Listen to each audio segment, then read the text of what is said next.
Assalamualaikum warahmatullahi wabarakatuh.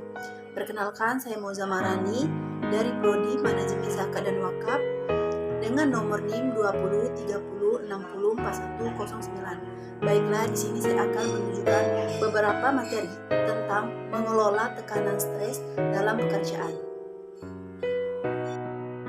Arti dan 4 pandangan tentang stres atau tekanan.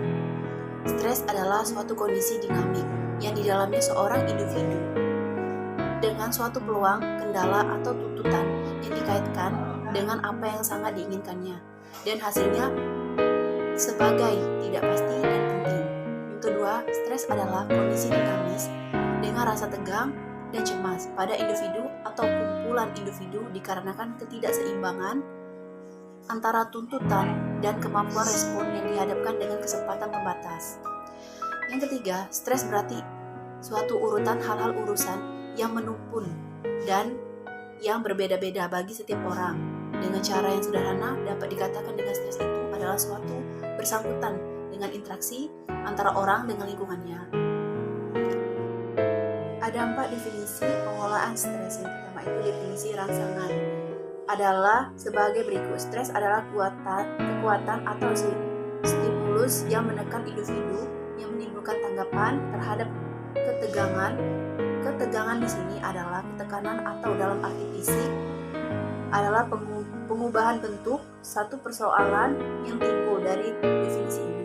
Yang kedua adalah definisi tanggapan. Definisi tanggapan stres adalah sebagai berikut. Stres adalah tanggapan fisiologis atau psikologis dari seorang terhadap tekanan lingkungannya, di mana penekanannya berupa peristiwa atau situasi ekstrim.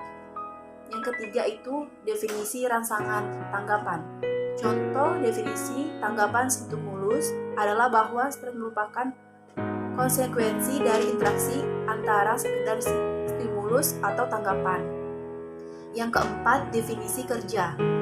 Masing-masing dari ketiga definisi tersebut mengajukan wawasan tentang hal-hal yang menimbulkan stres. Karena itu masing-masing digunakan untuk mengembangkan suatu definisi kerja.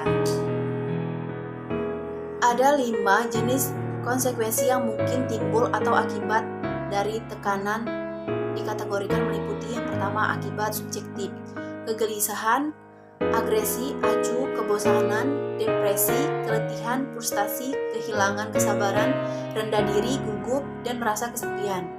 Yang kedua adalah akibat perilaku, kecenderungan mendapat kecelakaan, alkoholik, penyalahgunaan obat-obatan, emosi yang tiba-tiba meledak, makan yang berlebihan, merokok berlebihan, perilaku yang mengikuti kata hati, ketawa atau gugup. Yang ketiga akibat konektif, ketidakkemampuan mengambil keputusan yang jelas, konsentrasi yang buruk, rentang perhatian yang pendek, sangat peka terhadap kritik, rintangan mental. Dan yang keempat akibat fisiologis, meningkatkan kadar gula, meningkatkannya denyut jantung dan tekanan darah, kekeringan di mulut, berkeringat, membesarnya pupil mata, tubuh panas dingin. Dan yang terakhir akibat keorganisasian, memakiran, produktivitas rendah, mengasingkan diri dari teman-teman bekerja, ketidakpuasan kerja, menurunnya ketertarikan dan loyalitas terhadap organisasi. 4 stres penyebab dalam organisasi. Yang pertama itu ada stresor lingkungan fisik, sinar kebisingan, temperatur udara yang kotor. Yang kedua, stresor individu, konflik peranan, ketaksanaan peranan, beban layak, tanggung jawab terhadap orang, ketidakadaan kemajuan karir, dan rancangan pekerjaan.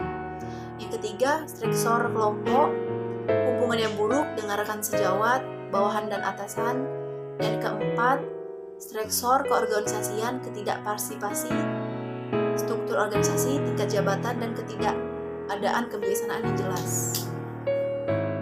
Baiklah, itulah penjelasan dari saya mengenai mengelola tekanan stres dalam pekerjaan. Saya akhiri, wassalamualaikum warahmatullahi wabarakatuh.